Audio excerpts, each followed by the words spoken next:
సమావేశం సదస్సు అవుతుంది కదా, మీకు ఎలా ఉపయోగపడుతుంది? అంటే ఇవాళ మన సీతంధార రాజవానపాలెం మండలంలోని రెవెన్యూ సదస్సు అనేది పెట్టారండి. ఈ రెవెన్యూ సదస్సు అనేది ఏంటంటే మెయిన్గా మన ల్యాండ్ ఇష్యూస్ ఏమన్నా ఉన్నా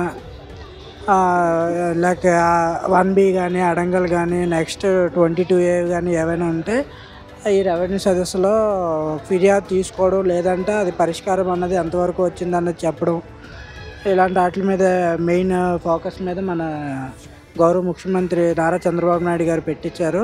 చాలా బాగుంది ప్రభుత్వం. గత ప్రభుత్వం ఉంది, ఈ ప్రభుత్వం చాలా ఉంది. అన్న క్యాంటీన్ కూడా పేదవాడికి పట్టెడు అన్నం పెడుతున్నాడు. అలాగే సంక్షేమ పథకాలు కూడా ఈరోజు సూపర్ 6 కూడా గ్యాస్ కానీ బస్సు కానీ అన్నీ క్యాబినెట్లో పెట్టి ఈరోజు తల్లికి వందనం కానీ ఆడపిల్ల నిధి కానీ ఇవన్నీ చక్రంగా చేయాలని ఒక ప్రణాళికతో ముందుకెళ్తున్నారు. కాబట్టి ఈ గత 5 సంవత్సరాలు రాబోయే 5 సంవత్సరాల కన్నా బాబు గారు ఇంకా బాగా మంచి పథకాలు చేస్తారని ప్రజలు కోరుకుంటున్నారు. ప్రభుత్వం వచ్చిన ముందు గత ప్రభుత్వంలోనే నిధులు లేవు. ఆ నిధులు లేక ఆయన ఇచ్చిన హామీలను ఎలా ఇవ్వాలన్నది ఆలోచనతో ఏదో 1-2 అమలు చేసుకుంటూ వస్తున్నారు. మరి సెంట్రల్ గవర్నమెంట్తో కూడా మాట్లాడి మరి మాకు రాష్ట్రానికి మాకు రావాల్సిన నిధులు ఇవ్వమని ఆయన కోరుతున్నారు ప్రధాని గారిని.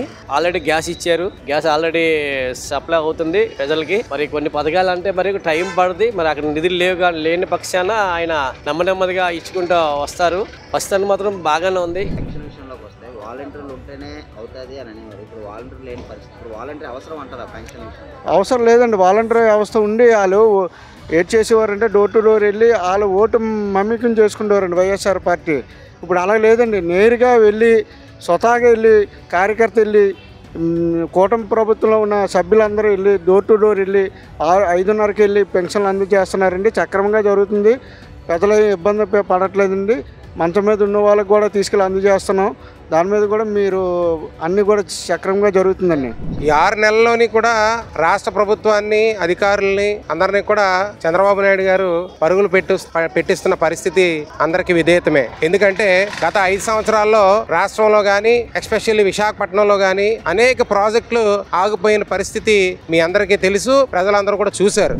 తేడా చాలా ఉన్నదండి చెప్పాలంటే. ఎందుకంటే ఆయన చేసినవన్నీ అప్పులు, ఆయన చేసినవన్నీ పొరపాట్లు ఒకటి చెప్పున అలాగా సరిదిద్దుకొని ఈరోజు అధికారుల్ని అందరినీ ఒక గాడిలో పెట్టి ఒక పద్ధతిగా చేస్తున్నారండి. ఫస్ట్ ఆఫ్ ఆల్ మంచి పని చేసింది ఏంటంటే 3 సిలిండర్లు ఇస్తానన్నారు. ఆ 3 సిలిండర్లు తప్పకుండా స్టార్ట్ అయిపోయిందండి.